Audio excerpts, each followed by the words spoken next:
hearing or seeing a terrible testimony like that, and hearing the story that Shaka shared, I think it's pretty easy to watch that and feel like there's anything we can do, and in that instance maybe there's not anything directly we could have done except to maybe tie ourselves to trees. But I have a friend who did something that I've always remembered. I met him in New Orleans after the hurricane there. His name was Darwin, and he was from Santa Barbara, California, and sounded like the Californian that Miss Erna talked about. Walked around barefoot and had long hair and was kind of a hippie. But he told me about something I never heard of before called guerrilla gardening. And I think when you hear guerrilla, you think of militants hiding out in the jungle and trying to take over a government. And it's a violent image, but he saw it as protest and of a nonviolent way to make a statement about how we treat the earth. So he explained to me that where he lived in California, close to where he was doing his PhD in sociology, because he was, of course, a Californian hippie, and so that's what he was studying.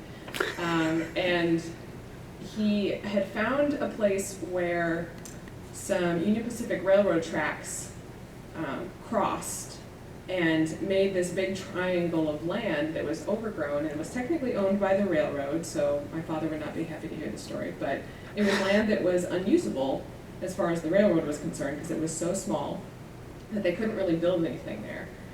And nobody was doing anything on it, and so he decided that his statement about that land and what its worth and value was that he was going to turn it into a garden. So he went and he planted, I don't know if he did this in the middle of the night or not, but he went and planted the garden with all sorts of different plants, things that would do okay in full sunshine and that were pretty hardy since the trains would be going by, and that were appropriate for the climate. And then during the different seasons, he would plant whatever it was that would grow best with that temperature and that sun exposure and moisture. And he talked about how not only was he using some land that had been left for useless, basically, to provide food and nutrients for him and for his friends, because he was a great cook. And he could take whatever he found from dumpster diving and from his guerrilla garden, he could make a wonderful meal. But he also talked about how he hoped that when the engineers in the trains driving by would see this little garden and sort of have a different idea about how land could be used. So I'm not a guerrilla gardener in that sense, but I take with me this idea that planting a garden can be an act of protest. That planting a tree can be an act of protest, and it can be a nonviolent way to say that we care about living things and we care about God's creation, and that in the face of terrible environmental destruction, that there is something good that we can do, that we can put back into the world. And this brings up a very short second story for me. One of my fellow residents at the hospital had a visit with an 8-year-old boy who had asthma, really severe asthma, and that's why he was in the hospital. And she went to visit him, and she said, well, you're kind of stuck in your room all day. What do you do to keep yourself busy? And he said, I look out the window. And she looked out the window with him, and he had a view of Emory University and some of the trees there and the buildings and the cars.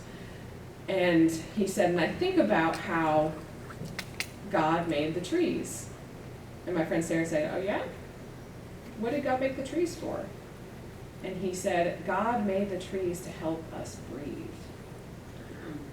And to him, every plant was a sign that God cared for him, even especially in his state of having difficulty breathing, that the trees were a lifeline for him. And I carry that with me too.